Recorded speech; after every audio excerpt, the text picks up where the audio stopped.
gorsa gaa'elaa eessaa argatu kan jedhu wal wajjiniin ilaala. Qabxii baay'ee barbaachisaa ta'e qabxii gurguddaa 5 isinitti himuun barbaada. Maddoota gorsa gaa'elaa irraa argannu jechaadha. Nagaaniif araarri Waaqayyoo bakka jirtan hundumaatti hunduma keessaniif haa ta'u. Jaalatamtoota daawwattoota sagantaa YouTube chaanaalii keenya akkam jirtu? Jaalala Waaqayyoo ta'e har'as mata duree baay'ee barbaachisaa ta'e isiniif qabadhee dhiyaadheera. Warra nan beekneef sagantaa kana qopheesse kan isiniif dhiyeessu ani luba Eeliyaas Addunyaan jedhama. Kutaa kana jalatti gorsa gaa'elaa fi leenjii gaggabaabaa gaa'ela wajjin wal qabatu argachuu yoo barbaadani subscribe gochuudhaan akkasiin maatii taatan isin affeera. Akkuma kana viidiyoon keenya xaanu akka inni dafee isin bira ga'uu fi milikkita bilbilaa tuqxanii ol kan jedhurraa akkasiin kaawwattan isinan affeera. Yeroo darbe baay'ee barbaachisaa kan ta'e faayidaa gorsa gaa'ela duraa kan jedhu wal wajjiniin ilaallee turre. Gara qabxii 10 faayidaa gorsa gaa'ela duraa isinitti himeen ture. Har'a immoo gorsa gaa'ela duraa eessaa argatu kan jedhu wal wajjiniin ilaalla. Egaa gaa'ela dura gorsi barbaachisaa erga ta'e gorsa gaarii kan immoo eessaa argachuu dandeenya kan jedhu qabxii baay'ee barbaachisaa ta'e qabxii gurguddaa 5 isinitti himuun barbaada. Maddoota gorsa gaa'elaa irraa argannu jechaadha. Inni jalqabaa gorsa gaa'ela duraa eessaa arganna jettanii yoo gaafattanii inni jalqabaa fi baay'ee murteessaa ta'e gorsa gaa'ela duraa kan nuti argannu maatii keenya irraati. Maatiin madda gorsa gaa'ela duraati. Akkuma beekamu aadaa keenya keessatti yeroo baay'ee waa'ee gaa'elaa ilaalchisee maatii fi dargaggoota gidduu walitti dhufeenyi ifaa ta'e hin jiru. Walirraa fageenyatu jira, dhoksaatu jira, icciitatu jira. Inni kun baay'ee miidhaa guddaa qaba. Aadaan akkasii kun jijjiiramuu qaba.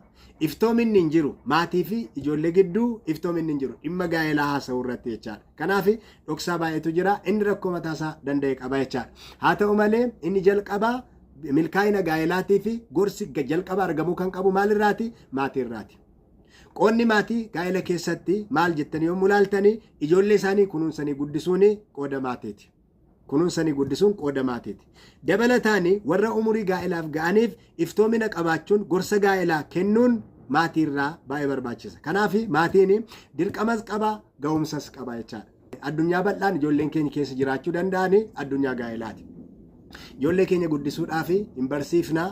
Akkuma kana wantoota jireenya isaaniif barbaachisaa ta'e nyaata, uffata isaan kana hin guunnaa fi haa ta'u malee umuriin isaanii guddatee yeroo isaan of danda'anii waan baay'ee jireenya isaaniif murteessaa ta'e gaa'ela wajjin kan wal qabatu garuu dhoksaa ta'a. Iccitatu nu gidduu jiraata jechaadha. Ijoollonni ofii isaaniitti kan yaalaniitti bahanii haala baay'ee ulfaataa ta'e keessatti gara maatiitti fidanii mari'achuu irratti baay'ee isaan rakkisu baay'ee isaaniitu jira jechuudha. Kanaaf rakkoon akkasii furamuu qaba. Maatiin jalqaba irratti waa'ee gaa'elaa dargaggoota gorsuun baay'ee barbaachisaadha jechaadha. Yeroo baay'ee dargaggoonni yommuu isaan hariiroo gaa'elaa jalqaban maatiin dheekkamuutu jira, loluutu jira jechaadha. Kanaaf sodaa guddaa qabu dargaggoonni. Kanaaf iyyuu lolaaf dheekkamsa irra iftoomina jajjabeessuun maatiif dargaggoota gidduutti faayidaa guddaa qaba jechaadha. Kanaaf eessaa argama gorsi gaa'ela duraa? Inni jalqabaan maatii irraa argama jechaadha. Inni lammaffaan gorsa gaa'ela duraa eessaa arganna jennee yommuu yaadnu waldaa kiristaanaa irraa kan inni argamu. Waldaa kiristaanaa irraa karaa kam argama? Karaa lubootaa, karaa jaarsolii, karaa gaggeessitoota mana amantaa gorsa gaa'ela duraa karaa sana argachuun hin danda'amu. Waldaan kiristaanaa barumsa gaa'elaa gahaa ta'e kennuu qabdi. Dargaggootaaf leenjii kennuu qabdi. Tajaajiltoonni kana irratti dammaquu qabu. Keessumaa yeroo amma keessa jiraannu kana keessa yeroo itti gaa'elli qormaata baay'ee keessa, wal'aansoo baay'ee keessa jiru kanatti waa'ee kanaa ilaalchisee hubannaa gadi fagaataa ta'e dargaggootaaf kennuun barbaachisaadha. Mee gara kutaa kitaaba qulqulluu keessaa waa'ee kana ilaalchisee waa tokko isinii dubbisuun barbaada. Tiitos boqonnaa 2 lakkoofsa 4 hanga lakkoofsa 6tti kan jiru waldaan kiristaanaa gorsa gaa'ela duraatiif akka isheen bu'uura guddaa taate macaafni qulqulluun akka jedha. Akkasitti abbaa manaa ijoollees akka jaallataniif dubartoota warra gara ijoollee hin gorsu. Dubbiin Waaqayyoo maqaa gadhee akkan godhannetti warra of qaban, warra gaa'ela isaaniitti amanaman, warra mana isaaniitiif ba'eessa godhanii eeggatan, warra abbaa manaa isaaniif abboomaman akka ta'aniif haa gorsanii. Akkasuma immoo dhiironni warri gara ijoollee akka of qaban gorsi waan hundumaa keessatti hojii gaarii hojjechuudhaaf fakkeenya ta'e jedha. Phaawulos Ximootewosiin yommuu gorsu jechaadha. Inni kun gaa'ela dura wantoota ta'uu qaban keessatti baay'ee barbaachisaadha. Kuni dargaggootaaf. gaa'ela keessatti isin barbaachisa garuu gaa'ela duras immoo waa'ee kana hubannoo yoo qabaatan dargaggoonni baay'ee barbaachisaadha. Waa'ee amanamummaa gaa'ela keessaa fakkeenya gaarii ta'u, amala gaarii qabaachuu, abbaa manaa ofiif abboomamuu, haadha manaa ofii jaallachuu, isa kana waan hundumaa of keessaa qaba jechaadha kutaan kun. Kanaaf gorsi baay'ee barbaachisaadha. Waldaan kiristaanaa isa kanatti xiyyeeffachuu qabdi. Luboonni, jaarsoliin, gaggeessitoonni mana sagadaa isa kanarratti xiyyeeffannoo kennuu barbaachisaadha. Dargaggoonnis immoo gara isaaniitti dhiyaannee gorsa gaafachuun baay'ee barbaachisaadha jechaadha. Kanaaf luboota, gaggeessitoota mana amantaa amanamummaadhaan yaada keenya qoonnee fi akka isaan deeggarsa yaadanuuf godhan gaafachuun baay'ee barbaachisaadha. Sadaffaa irratti gorsa gaa'ela duraa eessaa arganna inni yommuu yaadnu kitaaba qulqulluu dubbisuu irraa arganna. Kitaaba qulqulluu. Kitaabni qulqulluun waan hundumaaf bu'uuradha. Waa'ee gaa'elaa ilaalchisee ani akkan amanutti macaafa qulqulluu caalaa wanti hubannaa kennu, wanti beekumsa kennu hin jiru. Macaafa qulqulluu keessatti gaa'elli milkaa'e maal akka fakkaatu wantoota baay'eetu jira. Akkuma kana gaa'elli milkaa'ina hin qabnes maal akka ta'e bal'inaan macaafa qulqulluu keenya keessatti caafameera. Uumamaa hanga mul'ataatti yommuu dubbiftanii waa'ee gaa'ela wajjin wal qabatu, waan milkii qabus, waan milkii hin qabnes waan hedduun isaa achi keessa jira. Pirinsipiliin qajeelfamni sirriin Waaqayyo kaa'e eessa jira? Macaafa qulqulluu keessa jira jechaadha. Kanaaf gara macaafa qulqulluu ilaaluun baay'ee barbaachisaadha. Dubbisuun baay'ee barbaachisaadha. Inni kun baay'ee murteessaadha. Lammaffaa Xiimotewos boqonnaa 3 lakkoofsa 16 sagalee Waaqayyo akka jedha. Caafanni qulqullaan hundinuu gaggeessaa hafuura Waaqayyootiin caafame barsiisuuf, balleessaa hubachiisuuf, qajeelchuuf, qajeelummaattis immoo leenjisuudhaaf dhimma hin baasa. Namni Waaqayyo waa gochuuf kan danda'e hojii gaarii hundumaafis kan qophaa'e akka ta'u hin godha jedha. Macaafni kun humna guddaa qaba. Caafanni qulqullaan hundinuu jedha. Kana jechuun kakuu haaraaf kakuu moofaa uumamarraa jalqabee hanga mul'ataatti kan jiran gaggeessaa hafuura Waaqayyootiin akka caafaman sagalee Waaqayyoon dubbata. Isaan kun immoo nama tokko maal gochuu danda'u? Barsiisuu danda'u, gorsuu danda'u, qajeelchuu danda'u, qajeelummaatti guddisuu danda'u. Namni Waaqayyo tokko akka inni waan gaariidhaaf dhimma baasuu danda'u tokko gochuu danda'u. Kanaaf qajeelfamni guddaan macaafa qulqulluu keessa jira.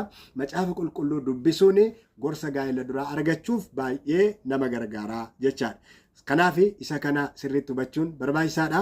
Inni sadaffaan isa kana yommuu ta'u, arfaffaa irratti gorsa gaa'ela duraa eessaa argachuu dandeenya yommuu jettanii hiriyaa amanamaa ta'e irraa gorsa gaa'elaa argachuun hin danda'amu. Hiriyaa amanamaa ta'e keessumaa kan muuxannoo nama dursu, kan hubannoo nama dursu, kan adeemsa sana keessa darbeeru jechaadha. Kanaaf ganaa warri gara gaa'elaatti seenanii namni hariiroo gaa'elaa milki qabeessa ta'e tokko qabaatee wajjin jiru jiraachuu hin danda'a ta'a. Karaa namni sun irra darbe muuxannoo gaafachuun baay'ee barbaachisaadha.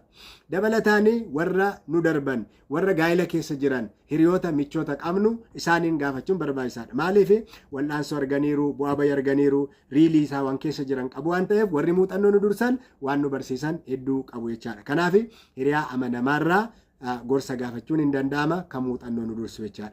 Shanaffaa irratti gorsa gaa'ela duraa eessaa argachuun danda'ama? Isa jedhamu ilaaltanii miidiyaalee hawaasaa maddoota amanamaa qaban irraa gorsa fudhachuun hin danda'ama.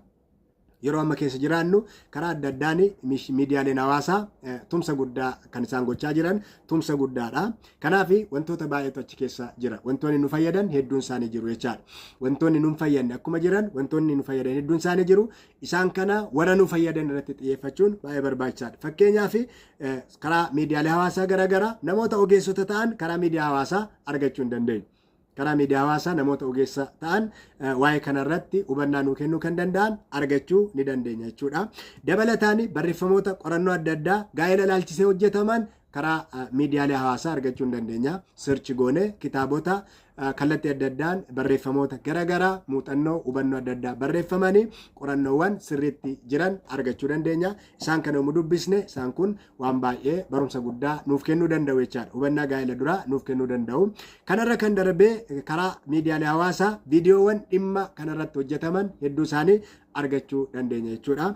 YouTube chaanaalii ta'uu danda'a. Akkuma kana barreeffamoota garaagaraa wajjin wal qabate karaa adda addaa viidiyoo kanarratti hojjetaman hedduun isaanii faayidaa qabeessa ta'uu danda'u jechaadha. Maddoota amanamaarraa kan argaman. Dabalataan immoo dhimmoota hatattamaa barbaaduudhaaf rakkoowwan ariifachiisaa ta'e mata duree tasa nu mudatu. Walitti bu'iinsa ta'uu danda'a, wanta gaaffii nutti ta'uu danda'a. Isaan kana dafnee furmaata argachuudhaaf search gochuudhaan wantoota baay'ee argachuu hin dandeenya. Rakkoon tokko, konfliktiin tokko yoo uumame dhimma kana akkamittiin furra jennee yommuu kan gaafannu ta'e miidiyaalee garaagaraarraa, YouTube chaanaalii adda addaarraa sirriitti argachuu hin dandeenya jechaadha. Isa kana garuu sirriitti faayidaa isaanii haalaan itti fayyadamuu danda'u qabna. Eenyutu madda amanamaa qaba? jennee sirriitti irra deddeebinee wantoota qulqulleessuu dandeenyu qulqulleessuun barbaachisaadha. Waanuma arganne hundumaa akka waan furmaataatti otoo hin ilaalle iddoo adda addaa ilaallee walitti finnee ilaaluun barbaachisaadha jechaadha. Kanaaf kanneen kana keessa yommuu darbine gorsa gaa'elaa argachuu dandeenya jechuudha. Walumaa galatti eessaa argachuu dandeenya? Maatiirraa argachuu dandeenya. Waldaa kiristaanaarraa argachuu dandeenya. Macaafa qulqulluurraa argachuu dandeenya. Namoota hubannaa muuxannoo nu caalaa qabanirraa argachuu dandeenya. Akkuma kana viidiyoowwan adda addaa daawwannee sanaan gorsa gaa'ela duraa qabaachuu dandeenya jechuudha. Egaa qabxiiwwan kana shananirraa waan guddaa akkasiin barattan abdii guddaan qaba. Itti fayyadamaa. Yaadaaf gaaffii immoo yoo qabaattanii koomentii jalatti akkasiin naaf barreessitan isin jajjabeessuun barbaada. Mata duree kadhannaa akkuma kana gaaffii yaada deeggarsa yaadaa barbaaduu dandeessu ta'a. Isa kanaaf yaadaan bilisaan akkasiin na qunnamtan isin yaadachiisuun barbaada. Ayyaanni Waaqayyoo hunduma keessa wajjin haa ta'u. Yeroo itti aanu kutaa itti aanu walitti deebina. Turtii gaarii qabaadha.